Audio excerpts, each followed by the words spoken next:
સ્કૂલમાં જ્યારે ક્લાસ ચાલુ હોય અને પેલા પટ્ટાવાળા કાકા એક નોટિસ લઈને આવ્યા. એ નોટિસ આપણા સાહેબ વાંચે અને કહે કે આવતીકાલે રજા છે અને ત્યારબાદ રાબેતા મુજબ સ્કૂલ ચાલુ છે. રાબેતા મુજબ અત્યારે નોકરીમાં પણ કંઈક આવું જ છે.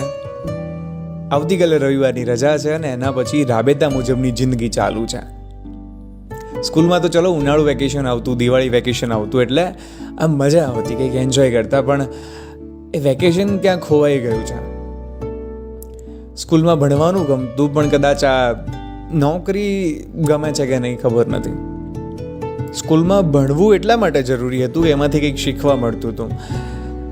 હવે તો એટલા માટે આ નોકરી કરવી પડે છે કારણ કે પૈસા મળે છે. એ વખતે સમજદારી માટે તો અત્યારે જવાબદારી માટે આ કરવું પડે છે. બસ આટલો જ ફરક છે સ્કૂલ અને અત્યારના જીવનમાં.